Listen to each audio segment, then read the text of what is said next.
그래서 오늘 우리가 특별히 제가 예배에 대한 말씀을, 교회에 대한 말씀을 좀 나누려고 합니다. 위대했던 왕 다윗에게 가장 중요한 일은 하나님께 예배하는 일이었습니다. 그는 들판을 떠돌며 양을 치던 목동에서 통일 왕국 사울의 뒤를 이어서 이스라엘의 왕이 되죠. 이스라엘을 평생의 대적 블레셋의 손에서 건져내었으며, 그리고 오랫동안 그의 나라, 그의 민족을 괴롭히던 주위의 모든 대적들을 굴복시킵니다. 하지만 단순히 다윗이 정치를 잘하고 나라를 잘 다스리는 왕이었다면 하나님께서 다윗을 그처럼 사랑하지 아니하셨을 겁니다. 왜냐하면 정치 잘하는 왕은 다윗 외에도 많이 있었거든요. 하나님께서는 이스라엘의 왕들을 평가하실 때 다윗과 비교하셨어요. 다윗처럼 행한 왕들은 칭찬하셨고요, 다윗처럼 행하지 않은 왕들은 심판하셨습니다. 하나님께서 무엇을 다윗과 비교하셨을까요? 하나님께서 다윗을 그렇게 어여삐 여기셨던 이유는 한 가지예요. 그가 온전한 예배자였음을 여러분 믿으시기를 주의 이름으로 축원합니다. 하나님께서 다윗을 보신 것은 그의 왕의 신분이 아니라 그가 하나님 앞에 어떠한 예배자로 살았느냐를 하나님은 보셨다라는 거예요. 사울의 왕의 낯을 피하여 도망가던 도망자의 신분에도요, 다윗은 가는 곳마다 하나님께 단을 쌓았으며 하나님을 예배했으며 하나님의 뜻을 물었죠. 그리고 결국 하나님의 뜻대로, 하나님의 섭리대로 이스라엘의 왕이 되었어요. 그런데요, 항상 다윗의 마음에 멍과 죄스러움, 멍과 죄송함이 항상 다윗의 마음을 무겁게 했어요. 그게 무엇이었을까요? 사무엘하 7장 1절과 2절을 한번 제가 읽어보겠습니다. 이게 지금 다윗이 하는 얘기예요. 여호와께서 주의 모든 원수를 무찌르사 왕으로 궁에 편하게 살게 하신 때 왕이 선지자 나단에게 이르되 볼지어다 나는 백향목 궁에 살거늘 하나님의 궤는 휘장 가운데 있도다. 다윗의 그 마음의 죄스러움이 뭐냐면, 나는 이렇게 화려하고 아름다운 백향목으로 지은 이러한 궁전에서 살아가는데 아직도 하나님의 법궤, 하나님의 궤는 천막 속에, 텐트 속에 있다라는 것이 다윗은 너무너무 그 마음이 불편했다는 거예요. 그래서요, 다윗은 하나님의 전을 짓기를 그렇게 갈망했던 거죠. 그래서 하나님께 청했어요. 하나님께서 허락만 해주신다면 내가 하나님을 위하여 이 땅에 아름다운 성전을 짓겠나이다. 주께서 더 이상 천막이 아니라 아름다운 성전에 머물기를 원하나이다. 그런데요, 우리가 아는 것처럼 다윗은 하나님의 성전을 짓지를 못해요. 대신 그의 아들 솔로몬이 아버지 다윗의 뜻을 이어받아 예루살렘 성전을 짓죠. 그래서 우리가 다윗의 성전이라 부르지 않고 솔로몬의 성전이라고 부르는 거예요. 왜 그랬을까요? 왜 하나님은 그 이뻐하고 그 사랑하던 다윗이 성전을 짓도록 허락하지 아니하셨을까요? 물질이 부족해서? 돈이 없어서가 아니에요. 다윗은요, 성전을 짓고 남을 만한 충분한 물질을 준비해 놓고 있었어요. 그럼에도 하나님은 다윗의 성전을 허락하지 아니하셨다는 거예요. 어떤 이들은 다윗이 전쟁에서 많은 피를 흘렸고 그가 피를 흘리는 죄를 지었기 때문이라 말하기도 해요. 그러한 비슷한 구절이 등장하기도 합니다. 역대상 22장 8절을 보면요, 이렇게 임합니다. 말하고 있죠. 여호와의 말씀이 내게 임하여 이르시되 너는 피를 심히 많이 흘렸고 크게 전쟁하였느니라. 내가 내 앞에서 땅에 피를 많이 흘렸은즉 내 이름을 위하여 성전을 건축하지 못하리라. 우리가 이 구절만 보면 마치 다윗이 너무나 많은 피를 흘렸기 때문에, 그가 피 흘리는 일을, 살인의 일을 저질렀기 때문에 다윗이 성전을 짓지 못한 것처럼 그렇게 생각할 수도 있어요. 그렇다면 성전을 지은 솔로몬은 아무런 피를 흘리지 않았을까요? 아니죠. 그는요, 왕위에 오르기 위하여 자기의 형제를 죽여야만 했습니다. 왕위에 오른 다음에도요, 자기의 왕위를 위협하는 또 다른 자기 형을 죽이기까지 했죠. 시므이도 그의 손에 죽었고요. 요압과 아도니아도 그의 손에 죽어나갔어요. 그러니 사무엘이라고 해서 피 흘리지 않은 것은 아니라는 거예요.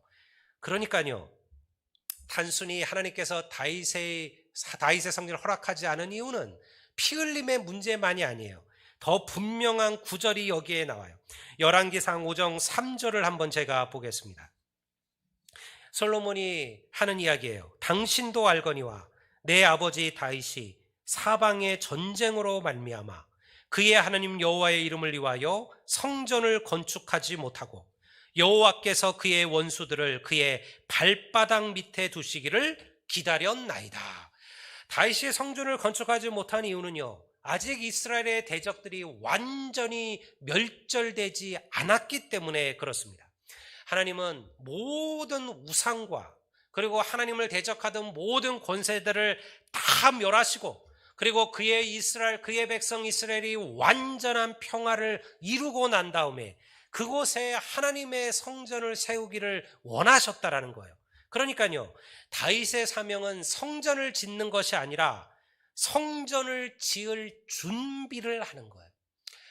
성전을 짓는다는 하나님의 큰 축복이에요. 다 준비되었고 여건이 되었지만 성전을 짓지 못하는 목회자도 있고요. 그리고 내가 준비하지 않았지만 성전을 짓는 목회자도 있어요. 저는 구목회를 하면서 여러 번 하나님의 성전을 지을 수 있는 은혜를 받았어요. 근데 따지고 보면요, 제가 지은 게 아니에요. 그 성전을 짓기 위하여 그 전에 목사님이, 그 전에 성도들이 눈물과 기도로 물질로 준비해 놓았고요. 제가 때가 되어서 그 일을 하게 된 거죠. 어쨌든 하나님께서는 이 다윗을 사랑하셔서 다윗을 통하여 하나님의 성전을 지을 준비를 하게 하셨어요. 우리가 역대상 22장 9절과 10절을 보면요, 솔로몬에 대한 이야기가 등장합니다. 보라, 한 아들이 내게서 나리니 그는 온순한 사람이라. 내가 그로 주변 모든 대적에게서 평온을 얻게 하리니 그의 이름은 솔로몬이라 하리니. 솔로몬이라는 이름이 어디서 나온 거예요? 평안이라는 이름, 샬롬에서 나온 거예요. 샬롬의 이름이 바로 솔로몬이죠. 그의 이름을 솔로몬이라 하리니 이는 내가 그의 생전에 평안과 안일함을 이스라엘에게 줄 것임이라. 그가 내 이름을 위하여 성전을 건축할지라. 그는 내 아들이 되고 나는 그의 아버지가 되어 그 나라 왕위를 이스라엘 위에 굳게 세워 영원까지 이르게 하리라. 솔로몬의 시대에 나라가 평안해졌어요. 그것은 그의 아버지 덕이죠. 다윗은 평생 피를 흘리며 그리고 대적들과 싸우며 이스라엘을 세워갔습니다. 피를 흘렸기 때문에 성전을 짓지 못한 것이 아니라 완전한 평화를 이루기까지 하나님이 허락하지 않은 거예요. 교회는요, 피와 그리고 전쟁으로 짓는 게 아니에요. 교회는 사랑과 평안으로 세워져 가야 됨을 믿으시기를 바랍니다. 그렇지만 비록 다윗은 하나님의 성전을 짓지 못했지만 그가 없었다면 하나님의 성전은 지어질 수가 없는 거예요. 여러분, 우리 13년 전에 우리 장로님께서 이곳에 하나님의 교회를 세우셨지만요, 그러나 여러분들 그 일을 하기까지 그 일을 위하여 기도해 주셨던 성도들이 있었고 어머니가 있었고, 그리고 이 교회에서 함께 믿음의 삶을 살아갈 성도들을 하나님께서 준비해 놓으신 거예요. 그래서 이곳에 아름다운 주의 전이 세워진 거죠. 수고와 눈물과 고난이 없이 하나님의 교회는 세워질 수가 없다라는 것입니다. 우리 아들리안 교회가 오늘 설립 13주년을 맞이했습니다. 좀 아쉬운 것은 우리가 이곳에서 꽉 차서 새로운 곳으로 이전하면 더 좋았겠지만, 그러나 하나님께서 또 다른 교회가 또 다른 역사를 위하여 우리를 또한 옮기시리라 생각을 합니다. 이 전을 짓기 위하여 수고하셨던 우리 장로님 또 전사님, 그리고 그 13년이라는 시간들 동안 함께 동역하고 또 함께 기도하고 함께 예배하셨던 우리 성도들에게 깊은 감사와 고마움을 전해요. 목사의 고마움이 아니죠. 주님도 그렇게 고마워하셨을 거예요. 당신의 몸된 교회를 위하여 수고하고 애쓰고 기도하며 예배했던 성도들을 하나님께서, 주께서도 여러분들 고마움의 마음을 전하실 겁니다. 모쪼록 간구하기는 이 교회가 정말로 하나님이 원하셨던 이 세상에 평안과 안식을 줄 수 있는 교회로 우리 아들리안 교회가 세워지게 되기를 주의 이름으로 축원합니다. 여러분, 진정한 교회는요, 건물의 완성이 아니에요. 하나님을 기쁘시게 하는 교회는 하나님의 마음에 합한 교회입니다. 어떤 교회가 하나님의 마음에 합한 교회인가요? 성도들이 세워져 가는 교회입니다. 사랑과 위로와 평안이 있는 교회입니다. 진정한 예배자들이 있는 교회입니다. 영혼 구원에 대한 열망이 넘치는 교회입니다. 사랑하는 성도 여러분, 다윗과 같은 하나님의 임재를 갈망하시고 주님의 교회를 향한 소망을 품으시기를 주의 이름으로 축원합니다. 저는 우리 교회가 그런 교회이기를 원합니다. 그런데요, 생각해 보세요. 정말 은혜로운 것은요, 하나님께서 정말 사랑하셨던 교회는 어떤 교회였을까요? 하나님은 다윗의 장막을 더 사랑하셨나요? 솔로몬의 화려한 예루살렘 성전을 기뻐하셨나요? 하나님은요, 항상 다윗의 장막을 사랑하셨어요. 우리 구약 성경을 보면요, 하나님께서 여러 곳에서 다윗의 장막에 대한 얘기를 해요. 하나님께서 예배를 추억할 때마다 누구의를 떠올리는 거예요. 하나님이 다윗과 함께 그 천막에서 드렸던 그 예배를 하나님은 기억하신다라는 거예요. 아름다운 금과 은으로 치장된 예루살렘 성전보다 하나님은 초라한 장막을 기뻐하셨다. 이것이 우리에게 무슨 의미가 있을까요? 여러분, 그래서 교회의 크기나 교회의 건물의 화려함은 의미가 없는 거예요. 하나님이 기뻐하시는 교회는 건물에 있는 게 아니기 때문에 그렇습니다. 그러니 여러분, 큰 교회 부러워하실 필요 없어요. 만약 하나님께서 예루살렘 성전을 보시면서, 야, 내가 참 초라한 다윗의 장막에 사느라고 힘들었는데 이렇게 화려하고 아름다운 성전이 지어졌으니 내가 참으로 기쁘다. 내가 이제 영원히 여기에 거할 것이며 내가 그 텐트, 그 장막의 생활은 다 잊어버리리라. 그렇게 말씀하지 아니하셨다라는 거예요. 만약 그렇게 얘기하셨다면요, 우리 다 큰 교회 가야죠. 우리 다 대형 교회로 가야죠. 다 화려하고 아름다운 건물로 들어가야 되죠. 근데 하나님의 중심은 건물에 있는 게 아니거든요. 예배하는 자들, 그들의 마음에 있는 거예요. 여러분, 우리가 어느 교회에 있든 어떤 교회라 할지라도, 여러분, 우리가 설령 지하 단칸의 작은 교회라 할지라도요, 마음을 다하고 뜻을 다하고 힘을 다하여 하나님께 예배하는 예배자들이 있다면 하나님은 그곳을 다윗의 장막처럼 사랑해 주실 것임을 믿습니다. 오늘 우리가 그런 마음으로 하나님의 교회를 세워가는 거예요. 제가 아들리안 교회를 이제 목회하며 이제 한 4년 정도 되어 가네요. 가장 안타깝고 좀 아쉬운 것은 우리 안에 예배에 대한 그 절실함과 그 귀함에 대한 마음이 부족하다라는 거예요. 성도의 삶의 우선순위는 예배하는 겁니다. 이거는 바꿀 방법이 없어요. 여러분, 우리에게 이것도 빼고 저것도 빼고 교회에서 뺄 것들을 다 빼고 한 가지만 남기라면 뭘 남길까요? 예배지요. 우리는 예배하는 공동체예요. 예배하는 공동체. 우리는 하나님을 예배하기 위하여 이곳에 모인 겁니다. 예배를 통하여 우리가 하나님의 은혜를 체험하고 하나님의 성령의 충만을 경험하고 하늘의 축복들을 내 것으로 만드는 거예요. 물론 예배할 수 없는 사정과 상황들은 항상 생기게 마련이에요. 왜 그렇지 않을까요, 여러분들? 인생을 살아가면서 물론 우리의 마음은 원이지만 그러나 예배할 수 없는 불가피한 상황들이 때로 생기기도 할 겁니다. 어쩔 수 없이 예배할 수 없는 주일도 생길 거예요. 하지만 너무 쉽게 예배를 포기하시면 안 돼요. 그래, 예배는 다음 주에. 그래, 예배는 다다음에. 여러분, 그렇게 하시면 안 돼요. 어떻게든 여러분들 예배드리기 위하여 애쓰고 노력하셔야 돼요. 세상의 즐거움을 얻기 위하여 예배를 뒤로 미루지 마십시오. 사람을 만나기 위하여 하나님을 만나는 일을 뒤로 여러분들 미루어서는 안 된다라는 거예요. 어디에 가든지 간에 우리는 예배하는 자로 살아야 돼요. 물론 상황이 어쩔 수 없이 내가 본교회를 지키지 못하고 어딘가 가 있어야 된다. 여러분, 그러나 그곳에서도 여러분들은 예배하는 곳에 있으셔야 되는 거예요. 부모님을 만나기 위하여 혹은 명절 때 고향으로 가시는 분들이 있잖아요. 여러분들, 제가 이 교회 처음 왔을 때 했던 얘기를 기억하시나요? 여러분들 예배를 핑계대지 말고 예배를 핑계대고 부모님께 효도하는 거를 여러분들 미루지 마라. 제가 그런 분들을 봤거든요.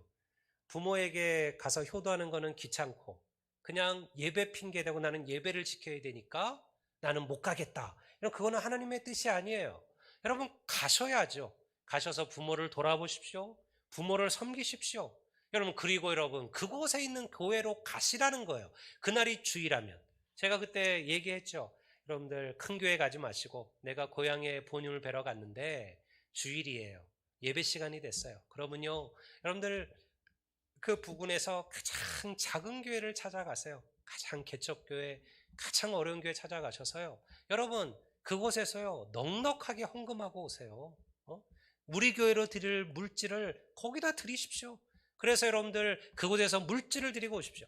그 목사님에게는 여러분들 천사가 아니겠습니까? 정말 어렵고 힘든 여러분들 가난한 교회 성도들이 와서 예배 드려주고 그리고 여러분들 그 교회가 쓸 물질을 귀한 헌금을 하고 갔다면요. 그 목회자에게는 그 성도들에게는 얼마나 큰 위로가 될까요?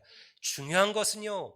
예배하는 시간과 예배하는 곳을 놓쳐서는 안 된다라는 거예요. 하나님은 예배를 생명처럼 여기는 자에게 주의 말씀처럼 평안과 안락을 부어주시는 분이심을 여러분 믿으시기를 주의 이름으로 축원합니다. 제가 모쪼록 바라는 것은 우리가 새롭게 이전하는 교회에서 여러분들 이 예배가 조금 온전해졌으면 좋겠어요. 우리 성도들이 무슨 일이 있어도 우리는 예배한다. 물론 우리 이런 전염병 때문에 우리가 예배할 수 없을 때는요. 당연히 예배하지 않습니다. 우리 광주에서 가장 먼저 우리 코로나 때문에 예배를 멈춘 교회가 저희 교회예요. 저희 교회는 2월 말에 코로나가 확산되기 전에 이미 여러분들 성도들의 안전을 위해서 이웃들을 위해서 우리가 2달, 9주 동안을 예배를 멈췄죠. 그 다음에도 여러분들 또 한 달, 몇 주씩 여러분들 우리는 언제든지 예배를 멈추었어요. 예배 드리지 않는 것이 아니라 각자 가정에서 예배하는 것이니까요. 그러나 그것과 떠나서 우리가 할 수 있다면, 할 수 있는 예배라면 여러분의 삶 속에 예배가 우선순위가 되고 예배가 가장 귀한 것이 되고 예배가 생명이 되시기를 주님의 이름으로 축원합니다. 우리 오늘 읽은 본문 말씀에 그 의미가 있는 것, 왜 도대체 우리가 이렇게 주님의 교회에 마음을 두고 예배를 귀히 여겨야 되느냐? 오늘 3절 말씀을 보면 이렇게 얘기합니다. 여호와께서 그에게 이르시되 내 기도와 내가 내 앞에서 간구한 바를 내가 들었은즉 나는 내가 건축한 이 성전을 거룩하게 구별하여 내 이름을 영원히 그곳에 두며 내 눈길과 내 마음이 항상 거기에 있으리라. 하나님의 교회에 뭐가 있다고요? 하나님의 눈과 하나님의 마음이 있다는 거예요. 하나님의 온전한 마음으로 예배하는 성도들이 있다면 하나님께서 그곳에 당신의 눈과 당신의 마음을 두시겠다는 거예요. 얼마나 놀라운 말씀입니까? 우리가 예배할 때, 여러분 우리가 하나님께 예배할 때 하나님의 눈과 하나님의 귀가 우리의 간구를 들으며 우리의 길을 듣고 계시고 보고 계심을 믿습니다. 2000년 동안 교회는 이 말씀 붙들고 기도한 거예요. 수많은 환난과 시련들이 고난들이 교회를 흔들어도요. 성도들은 이 말씀을 기억하며 하나님의 교회를 붙들고 예배 자리에 서고 주의 눈과 주의 마음을 기억했다는 거예요. 제가 어린 시절 아버지께서 목회하실 때 사택이 교회 옆에 가까운 데 붙어 있었습니다. 저녁만 되면 우리 여러분의 몇몇 권사님들이 교회에 오셔서 기도하시고는 하셨어요. 제 어린 마음에 궁금한 게 뭐냐면 도대체 그 저녁마다 아니 어쩌다 한 번 오시는 것도 아니고 매일 오시는 그 저 권사님들이 도대체 무슨 기도를 할까? 2시간씩이나 도대체 무슨 기도를 그렇게 매일같이 할 일이 많을까? 사실 저는 10분 기도하기도 그때는 힘들었거든요. 10분 기도하면 기도할 게 없는데 저 권사님들은 저분들은 저 할머니들은 도대체 무슨 기도를 2시간씩이나 매일 할까? 그래서요 어느 날 저녁 캄캄한 교회 뒤편에 앉아서 권사님들의 기도를 도청하기 시작을 했어요. 도대체 이분들이 무슨 기도를 하실까? 저는요, 그때 제가 지금도 그 생각을 해요. 제가 목사가 된 거, 하나님께서 제 삶 속에 함께 하셨던 거, 때로는 어려움도 있었지만 더 좋은 길로 내게 인도하셨던 거, 그 권사님들의 기도가 있었구나. 제 아버지, 제 어머니의 기도가 다가 아니라 그곳에 또 다른 이들의 기도가 있었구나. 권사님들이요, 앉으시면 쭉 기도를 시작을 해요. 많지 않은 성도 한 분, 한 분 위해서 기도를 합니다. 나라와 민족을 위해서도 기도합니다. 나라의 위정자를 위해서도 기도했어요. 그리고요, 또 이제 중고등부 수능을 앞에 학력고사죠. 학력고사를 앞에 두고 있는 그런 고3 형 누나들을 위해서도 기도했고요. 아픈 분을 위해서도 기도하셨습니다. 주일학교 교사를 위해서도 기도했고요. 성가대를 위해서도 기도하셨어요. 그리고 또 아직까지 하나님을 만나지 못한 자기 남편, 자기 자녀, 자기가 사랑하는 사람들, 그분들을 위해서 기도하며 울기도 하셨습니다. 그리고요, 맨 마지막에 항상 기도하는 것은 바로 그 교회 목사님이셨던 저희 아버지와 어머니를 위한 기도였어요. 제가 생각하기에 다른 어떤 기도보다도 길고 뜨거웠던 기도가 그 기도였던 것 같아요. 그래서 간절하게 두 목회자를 위해서 기도하고요. 그리고요, 끝이 아니에요. 그 다음에 저희 사형제, 목사님의 아들들. 사실은 뭐 거기까지 기도할 필요가 뭐가 있을까요? 그런데요, 저희 사형제 이름을 하나 불러가면서 기도하는 거예요. 목사님의 집안에 참으로 합당한 자녀들로 세워지기를, 주님의 큰 일을 감당하는 자녀가 되기를, 하나님께서 우리 목사님의 수고와 눈물을 이 아이들을 통하여 하나님께서 갚아주시기를. 저는요, 지금 생각하면 그 분들의 기도가 있어서 오늘 제가 있고 제 동생이 있는 거 아닌가 생각해요. 하나님께서 그 기도를 들으신 거죠. 왜? 그곳에 뭐가 있었던 거예요? 하나님의 눈이 있고 하나님의 귀가 있고 하나님의 마음이 그 교회에 있었던 거예요. 그러니 하나님께서 그 기도를 듣지 아니하실까요? 여러분, 교회는 그래야 되지 않겠습니까? 여러분, 하나님의 교회를 위해서 간절하게 기도하십시오. 여러분들 주를 위하여 소망하십시오. 여러분들의 마음속에 이 교회를 향한 뜨거운 사랑이 일어나게 되기를, 이 교회를 향한 뜨거운 사랑이 시작되기를 기도하십시오. 그리고 여러분들 새로 옮기는 교회에서는 정말 우리의 모든 중심이 하나님의 교회 예배하는 자리에 설 수 있도록 하나님 나를 다윗처럼 진정한 예배자로 삼아주소서. 여러분, 그렇다면 반드시 하나님은 우리 아들양 교회를 더 크고 놀랍게 부흥시키고 여러분 가정, 여러분 자녀들에게도 하나님이 약속하셨던 평안과 안락을 허락하여 주실 줄을 믿습니다. 우리 정장로님의 귀한 헌신으로 세워진 교회가 이제 이곳에서 마지막 설립 감사 예배를 드리게 되었습니다. 교회는 이제 새로운 곳으로 이전하지만 그러나 변함없이 그곳에서 하나님의 사명을 감당할 겁니다. 모쪼록 바라기는 그곳에서 우리의 예배가 회복되어지기를, 감격이 있고 감사가 있고 사랑이 있고 그리고 눈물이 있는 예배가 일어나게 되기를, 그리고 하나님의 눈과 하나님의 마음이 머무는 그곳에 여러분의 눈과 여러분의 마음도 머무는 놀라운 은혜가 우리 모든 성도들 가운데 넘치게 되시기를 우리 주의 이름으로 축원합니다.